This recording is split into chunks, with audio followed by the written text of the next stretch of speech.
The night was so still that even the crickets dared not sing. In the center of the village, Juma knelt over a clay jar he had unearthed from the riverbank. Its seal was cracked, the symbols on it long faded. He had no idea who had buried it or why. But when he broke the lid, a deep, hollow drum beat rolled through the earth beneath his feet. It was not from the jar. It came from far below.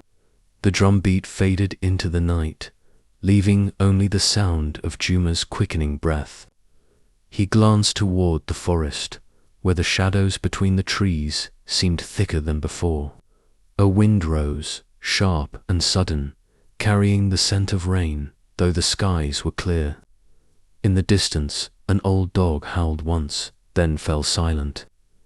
"You opened it, didn't you?" The voice came from behind him, firm yet weary.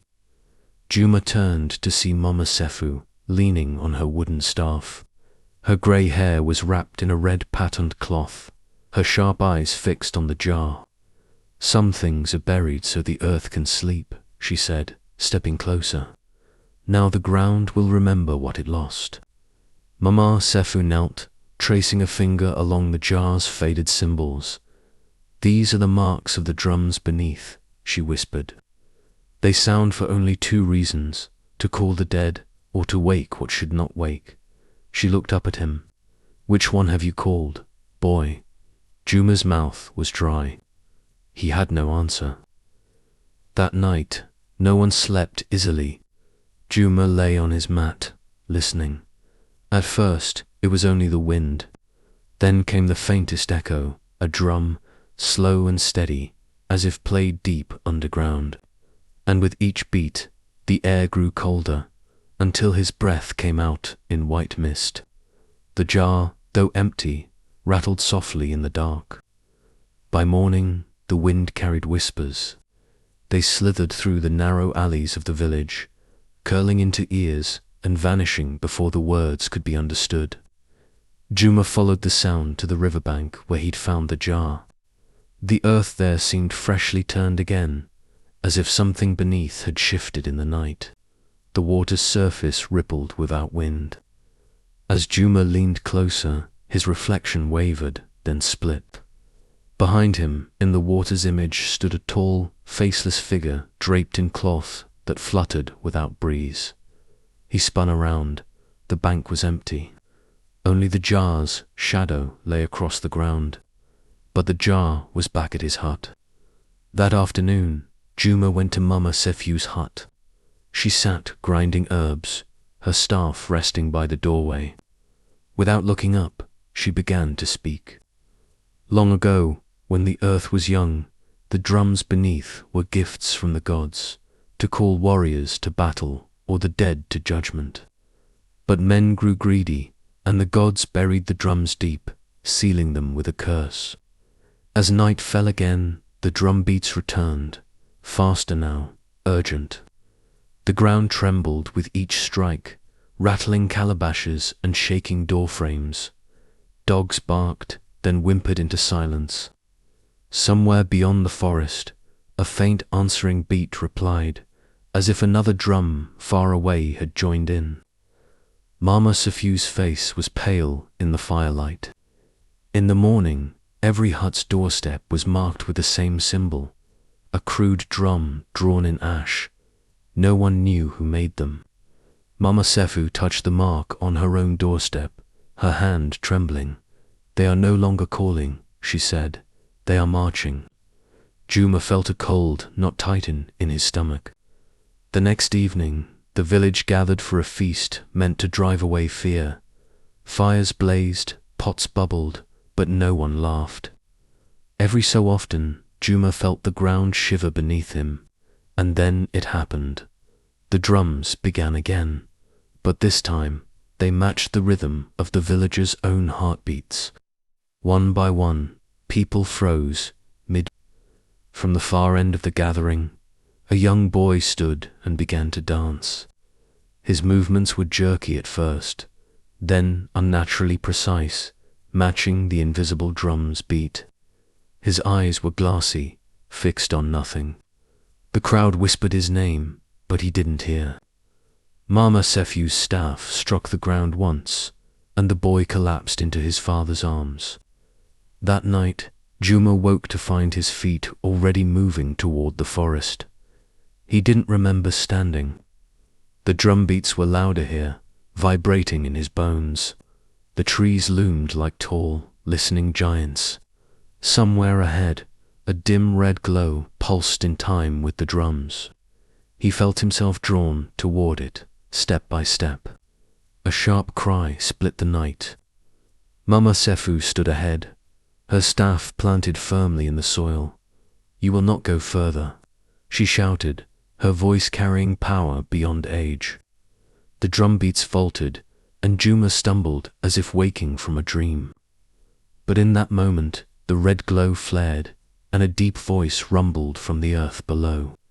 It spoke in a tongue older than the village, but the meaning burned in Juma's mind. "Return what was taken, or the earth will march." The ground cracked at his feet, releasing a warm, dusty breath. Mama Sefu gripped her staff tighter. "They know your name now," she said. "You cannot hide." By dawn, word had spread. The drums beneath had spoken to Juma. Some villagers demanded he be cast out before the curse spread further. Others feared angering whatever lay under the earth. Juma stood in the center of the gathering, feeling their stares like arrows. Mama Sefu's voice cut through the noise. "If he leaves now, the drums will follow him, and so will death." Later that day, Juma noticed a trail of black ash leading from the center of the village toward the forest. It was as if someone had walked barefoot, leaving prints that smoldered faintly. Mama Sefu examined the marks and frowned. "They are calling you back. Every step you take away from them, they will answer with fire." That evening, the sky over the forest turned a deep, unnatural red, as if the sun had bled into the clouds. The drum beats began again, faster, louder, impossible to ignore. Birds fled in flocks, screeching. The air carried a metallic taste, and the earth seemed to hum beneath everyone's feet. That night, Juma dreamed, or perhaps he didn't, through the cracks in the earth. He saw figures marching, tall warriors made of ash and bone, their spears tapping in rhythm with the drums, their hollow eyes turned upward toward where he stood. One raised its spear, and the drum beats doubled in speed. He woke to Mama Sefu shaking him. "It is time," she said. "The drums have given you until the next moonrise to return what you took." Juma's mind raced. "The jar is empty," he said. Mama Sefu's eyes hardened. "Then you must give them something worth more than what was taken." Juma and Mama Sefu sat before the jar, its cracked surface cold to the touch.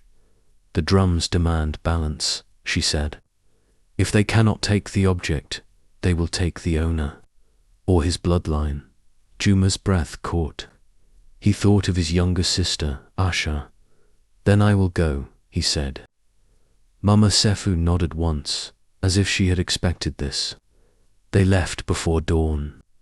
The trail of ash through the village was now a solid black line, glowing faintly, leading straight into the forest. Each step Juma took seemed to make the drums louder. By the time they reached the first trees, the beat had settled into a steady, relentless march. The forest opened into a wide clearing lit by a strange red glow from the ground itself. Symbols like those on the jar were burned into the soil, and in the center stood a massive drum made of dark wood and stretched hide. No one played it, yet it pounded with the sound of thunder. The ground cracked, and from beneath, the ash warriors emerged. Tall, skeletal, their eyes glowing faintly red. They formed a circle around the drum, spears tapping the earth in perfect rhythm.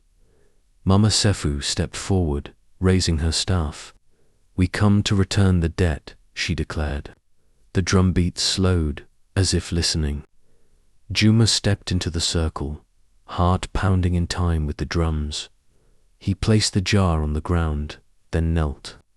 "Take me," he said. "Leave my people."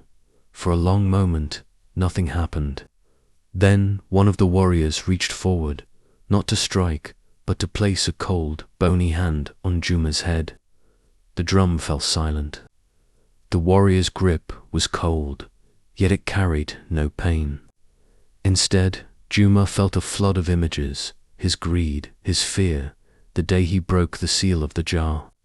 The vision shifted to the faces of his people, their hunger, their hope. When the warrior stepped back, the circle opened, and the ground swallowed the jar whole. The drumbeat stopped, not slowed, stopped.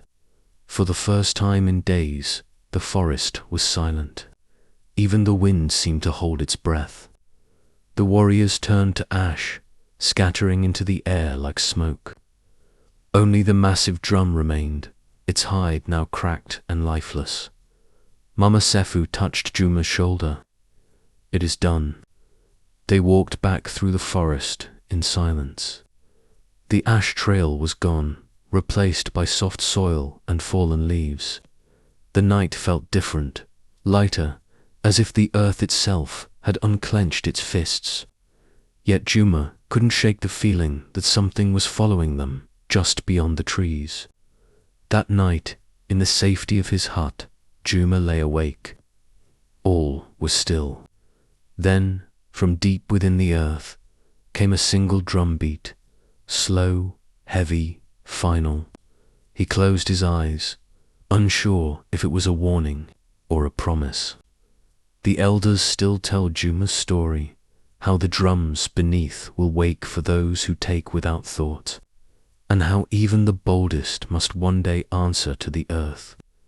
Moral of the tale: debt to the living can be repaid in gold, but debt to the earth must be repaid in soul.